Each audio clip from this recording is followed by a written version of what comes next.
We're to worship Him happily. Is that a word?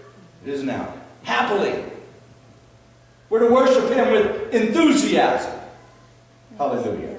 Make a joyful noise. That's the next sound of victory. Unto the Lord all the earth. Make a loud noise. Now that's the next sound of victory. It's a loud noise. I'm here to tell you, I'm acquainted with defeat and I'm acquainted with victory.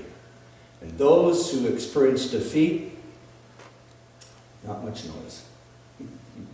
Those who experience victory, they shout, "We're number one! We're number one! We're number one!" And it's loud. We're number one. You lose? Got nothing to say. Nothing to say. And it's supposed to be loud. Make a joyful noise unto the Lord, all ye earth. Make a loud noise.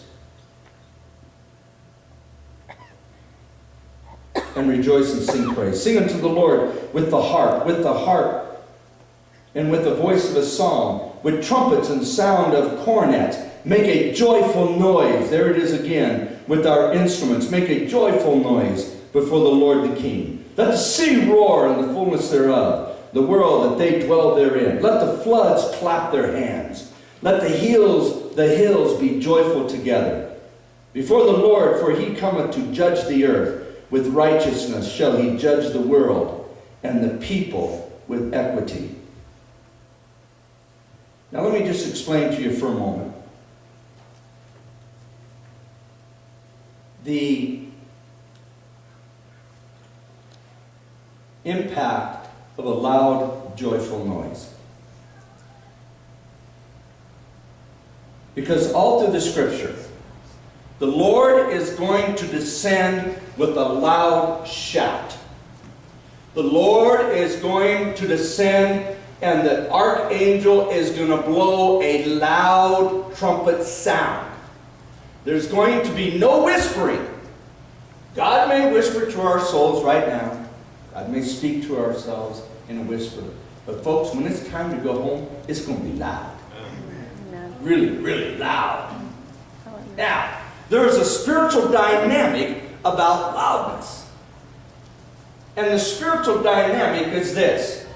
Loudness intimidates the enemy.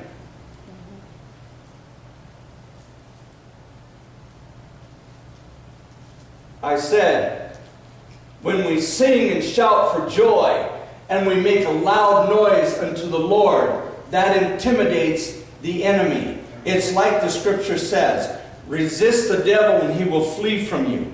Making a loud, joyful noise is just like resisting the devil and he will flee. Amen. Yeah. That's right.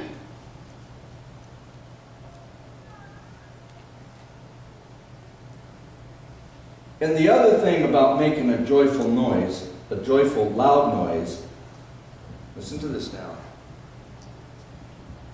is that it establishes authority. It establishes authority. When God descends with a loud shout, He is finishing His authority. And we are raptured. The Lord will descend in clouds, and we will leave and meet Him in the air. Why? Because Lucifer is the prince of the air right now, and when that shout comes, and when that blast of the trumpet comes, we're going to meet the Lord in the air, because we establish authority over the dark one, over the liar, over him which is deceiver of all nations. That establishes authority. When we sing and make a loud, joyful noise. Now turn in your Bibles to Luke chapter 19. I want to look at this a little bit more.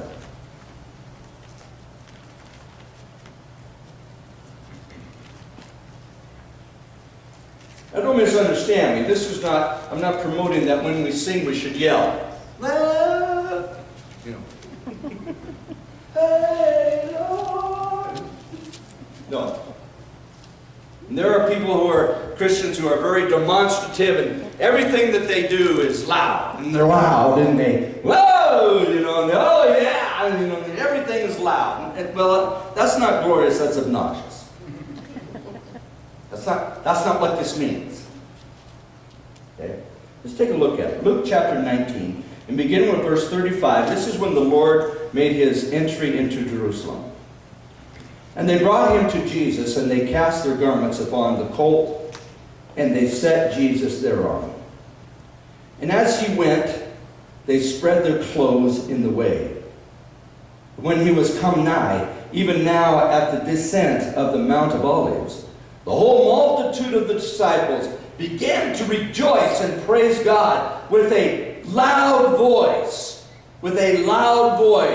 for all the mighty works that they had seen. It was a loud voice, saying, Blessed be the King that cometh in the name of the Lord, peace in heaven and glory in the highest. Here's the intimidation. And some of the Pharisees from among the multitude said unto him, Master, rebuke thy disciples. Rebuke thy disciples. They're too loud. They're making too much noise. Their praise to you is too much. That's not what we do here. Now, folks, understand that Christ referred to the Pharisees as liars and Satan as their father and the father of all lies. Now, the liars are saying to the Lord, shh, quiet and rebuke your disciples. Folks, let me tell you something. If you don't know this by now already, you should real soon. Those far left, God-hating, tree-hugging, save the whale weirdos. They hate God. Listen, and they know who they are. I'm not being critical. They know who they are. God haters hate God. And they know who they are. And when you listen to them speak, everything that they say is a lie. They have no problem lying. They have no problem creating some reality that's not it at all. They have no problem lying. When you say it's black, they say, no, it's white. And they say, no, it's a shade of purple. Purple's not in it at all. It's black or white. It's white. There's no purple in white. Oh, yes, there is. And they'll lie to you. They just create lies. Just like the Pharisees here. The Pharisees said, shh. And our liars today in the world, you see, liars are not going to go to heaven. I'm not talking about us husbands who, once in a while, we tell a little white fib to our wives. That's not what we're talking about. And if you're going to have a happy marriage, we know as husbands we have to fib once in a while. You just have to. How do I look? Like, awesome. You just look wonderful. If you don't say that, you're going to get killed. That's just the reality. We have to. So as husbands, we have perfected the white lie. That's not what this is talking about. This is talking about liars who hate God and create false truths, create false images, and they are very loud in their lies, Christian people. Why? Because loud intimidates. Loud intimidates. And so when a liar lies, they want to make sure everybody hears it because it intimidates. And here you have this Pharisees saying unto the Lord, rebuke thy disciples. Verse 40. And he answered and said unto them, I tell you that, if these should hold their peace, the stones would immediately cry out. Why would the stones immediately cry out? Because he is the creator of all these things. And in the former scripture that we just got through reading, all of creation worships God. All of creation glorifies God. He created it that way. The Scripture tells us what God has made crooked, we can't make straight. And what God has made straight, we can't make crooked. So we best just get in line and figure out what's our purpose in the crookedness or the straightness. What's our purpose in the will of God for our lives? Hallelujah. Now I want to conclude with this. Remember, victory does not mean victory from.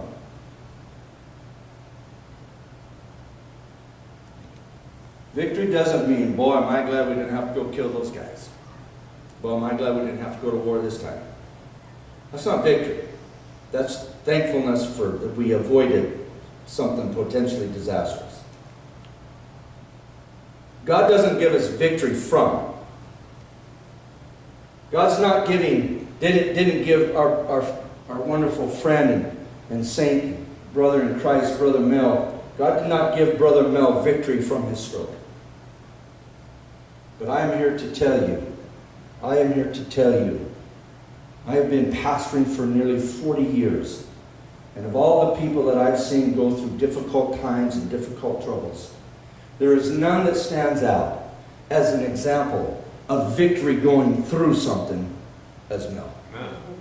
Yes, amen. God does not give us the victory from, He gives us the victory through. Amen. Hallelujah. God made it this way. God created it this way. We have no way to change that. Our sentimentality towards those who we feel maybe are being treated unfairly by God. And let us all acknowledge, folks, there's no justice on the earth.